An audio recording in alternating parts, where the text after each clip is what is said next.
Il nous reste 18 minutes pour évoquer la situation en Afghanistan qui reste très chaotique. Les évacuations se poursuivent dans des conditions de sécurité toutes relatives. Moi, ce que j'y vois, c'est surtout le résultat de la politique des États-Unis. À chaque fois qu'ils vont dans un pays et qu'ils l'occupent, il en sort le chaos de toute façon.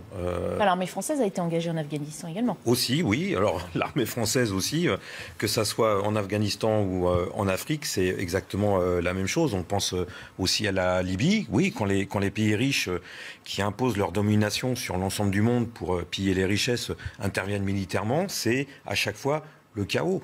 C'est 20 ans de guerre, 40 ans de guerre quand même au total pour l'Afghanistan.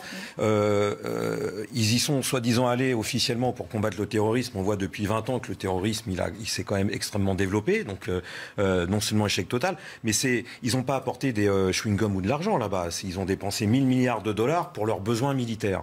La population afghane, justement, n'a strictement rien eu. Il n'y a pas eu de développement de services publics, pas eu de développement de l'éducation, pas de système de santé, absolument rien du tout. C'est évident qu'au bout de 20 ans d'une telle politique, c'est intenable. Alors maintenant, que ce soit les Occidentaux, enfin les Américains ou les Européens, ils misent sur les talibans pour construire un État centralisé, peu importe si c'est une dictature, c'est vraiment le cadet de leurs soucis. Le droit des femmes, ils y croient absolument pas du tout, c'est pas leur problème. Leur problème, c'est que l'Afghanistan, il faut que ça soit un État stable, et pour ça, un État centralisé.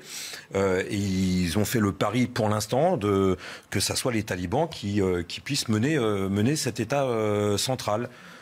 Écoutez, c'est vraiment la politique du chaos, et c'est les populations qui en payent le prix fort. Et moi, ce que je dis, alors ça va aller en contre-courant de tout ce qui se dit aujourd'hui, mais moi je dis ouvrir les frontières. Il faut ouvrir les frontières pour accueillir tous ceux qui veulent partir de ce pays qui est un enfer. Est-ce qu'on aurait les moyens de tous les accueillir ? Enfin, la France, l'Europe, bien sûr. Largement. Quand vous voyez, et je vous rejoins, quand vous voyez que l'Iran, il y a 3,4 millions d'Afghans, le Pakistan, on a, je crois, 1,4 million d'Afghans, et l'Union européenne, c'est quelques dizaines de milliers. Écoutez, c'est un débat qui est incompréhensible, ou en tout cas, ces motivations sont vraiment, sur les flux migratoires, sont vraiment des motivations très politiciennes de bas étage. Et ça, c'est lamentable.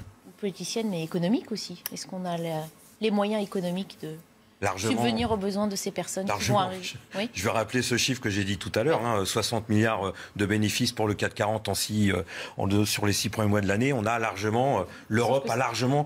il faut convaincre d'abord les détenteurs de ces fortunes de les placer dans l'accueil des réfugiés. Oui, Pierre, vous le prendrez. Oui, tout ça, c'est histoire de rapport de force. Mais il faut quand même comprendre il faut quand même se rappeler que c'est les Occidentaux qui sont responsables et coupables de ce qui se passe en Afghanistan.